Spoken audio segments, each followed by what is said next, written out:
516 méthode d'interrogatoire. Lumian se retourna pour faire face à l'homme taquin. Tous les aventuriers qui viennent en mer ne rêvent-ils pas de suivre les grands pas de Germain Sparrow? L'aventurier plaisant n'avait pas dépassé la vingtaine.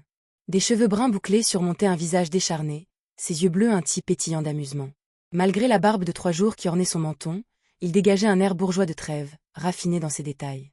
Sa tenue vestimentaire, un mince manteau bleu, un pantalon blanc et des bottes marron. Un revolver de gros calibre et une rapière exquise équilibraient sa taille. La réplique et les nobles aspirations de Lumian semblèrent surprendre l'aventurier. Il rit après un moment.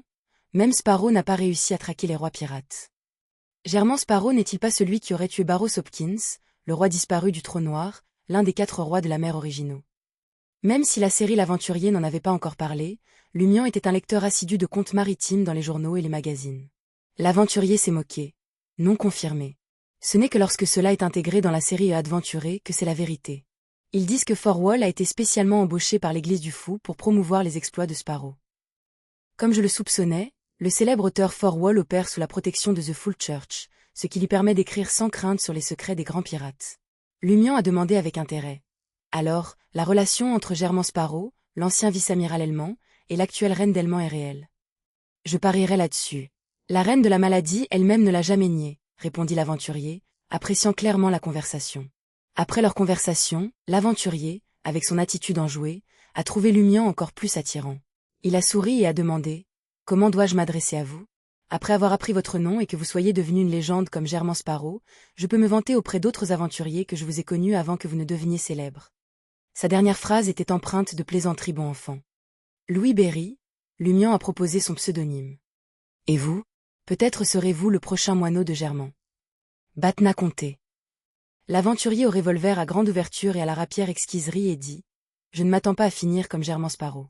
Cela ne me dérangerait pas de devenir le prochain Blazing Danitz ou même l'ancien chasseur le plus puissant de la mer de brouillard, Anderson. Ce serait très satisfaisant. Assez ambitieux. Il ne semble pas être un nouveau venu dans les mers. » Lumian évalua rapidement Batna, glissant inconsciemment dans l'état d'esprit d'un conspirateur. Il croit toujours qu'atteindre un pouvoir comme Blazing Danitz est possible après tout ce qu'il a vu. Cela suggère un fort sentiment de confiance en soi. Pourrait-il également être un Beyondé? Ajustant son chapeau de paille dorée, Lumian sourit à Batna Comté. Les boissons sont offertes pour moi. Et si? En entrant à Port-Farim, la capitale animée de l'archipel de la mer de Brouillard, sur l'île de Saint-Ic, Lumian avait un double objectif. Découvrir davantage d'informations sur les pirates et acquérir les ingrédients supplémentaires restants pour la potion Reaper. Cette mission exigeait un contact avec les Beyondés et les courtiers d'informations locaux. Alors que ses pensées s'affrontaient, la récompense de Madame la magicienne lui traversa l'esprit, formule de potion de faucheuse, séquence, 5. Ingrédients principaux. Griffe avant du loup démoniaque gris, langue du chasseur forestier. Ingrédients supplémentaires. 80 ml de sang de loup démoniaque gris, 2 crocs du chasseur forestier, 10 gouttes de venin de lézard à cornes barbues colorées et 10 gouttes d'huile essentielle de charme. Rituel. Planifier et exécuter une capture réussie d'une cible avec une séquence supérieure à la vôtre. Affichez la conspiration terminée devant eux et consommez la potion alors qu'ils sont témoins de votre victoire, remplis de peur et de désespoir. Remarque 1. Plus le nombre et la séquence des cibles capturées sont élevés et plus leur peur, leur regret et leur colère sont grands, plus l'effet du rituel est puissant. Remarque 2. Les 2 ingrédients principaux peuvent être remplacés par la caractéristique Beyondé de Gardner-Martin. Son sang et ses 2 dents peuvent également remplacer respectivement le sang du loup démoniaque gris et les crocs du chasseur de forêt. En d'autres termes, Lumian n'avait qu'un seul ingrédient manquant, le venin du lézard barbu à cornes colorées. Cet ingrédient faisait allusion à une créature rare.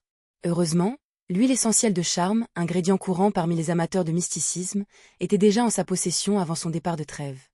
Très bien. Batna Comté n'a pas refusé l'invitation de Lumian.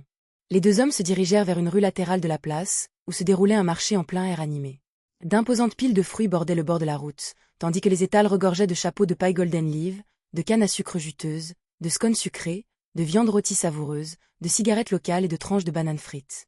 Insulaires d'un noir brunâtre, marins étrangers, touristes curieux et aventuriers chevronnés se mêlaient autour des stands de barbecue, partageant des boissons et des rires. 2 bars voisins, leurs portes grandes ouvertes, proposaient des tables rondes débordant sur le trottoir, invitant les passants à s'attarder et à prendre un verre. Batna a examiné la scène animée et a averti Lumian, on dirait que c'est votre première visite dans l'archipel. N'oubliez pas, ne faites jamais confiance à un insulaire. Leur déférence extérieure et leur douceur masquent leurs véritables intentions. Ils rêvent d'escroquer notre argent et de nous vendre au prix fort. Si vous n'avez pas la force et l'intelligence nécessaires pour les remettre à leur place, leurs mauvaises pensées se mettront sûrement en action. Lumian rencontra le regard de Batna et rit. Est-ce qu'ils ont profité de vous à votre arrivée? Batna se tut, évitant la question. Lumian n'a pas insisté davantage. Il a dépensé 2 coups de langue pour un petit sac de tranches de bananes fraîchement frites. L'extérieur croustillant a cédé la place à un intérieur doux et sucré, débordant de saveurs. Tandis qu'il mâchait, Batna marmonna. C'est juste pour les enfants et les femmes. Comment un homme adulte, déterminé à suivre les grands pas de Germain Sparrow, pourrait-il se livrer à des tranches de bananes frites? En théorie, au moins, je suis toujours mineur. Lumian a mentalement écarté l'affaire. Alors qu'il continuait à parcourir le marché, il se tourna vers Batna et demanda. Les pirates entrent-ils souvent à Port Farim déguisés? Oui, fréquemment, a répondu Batna sans hésitation. Mais les chasser ici n'en vaut pas la peine. Pourquoi pas? Lumian haussa un sourcil. Il serait plus facile de récupérer la prime sur leur tête. Batna rit et baissa la voix. Les responsables de Port Farim autorisent tacitement les pirates à venir ici, vendant leurs biens pillés et achetant des fournitures et des plaisirs en retour. Le commerce des pirates est une force économique majeure à Port Farim. Beaucoup, y compris le gouverneur, le commandant de la flotte locale et le chef de garnison, ont amassé des richesses grâce à lui. Tant que les pirates font profil bas, les poursuivre à Farim, c'est comme défier les acteurs du pouvoir local. Si cela se produit, vous et les pirates risquez de vous faire prendre, mais les pirates pourraient trouver un moyen de jailbreaker. Trêve n'a-t-elle aucune objection? Demanda Lumian, amusé. En dehors de Trêve, les gens appelaient souvent le gouvernement anti-Trêve. Qui sait? Peut-être que ceux qui connaissent le commerce pirate nagent dans les richesses de la corruption. S'ils ne le savent pas, ils ne prendront pas la peine de le découvrir, rit Batna. Quoi qu'il en soit, les pirates sont plutôt calmes à Port Farim et préfèrent éviter les ennuis. Est-ce vrai? Lumian réfléchit un instant et dit. Si un pirate m'attaque, n'ai-je pas le droit de me défendre? Oui, mais pourquoi lancerait-il une attaque contre vous? Batna sentait que ce type essayait de provoquer les pirates.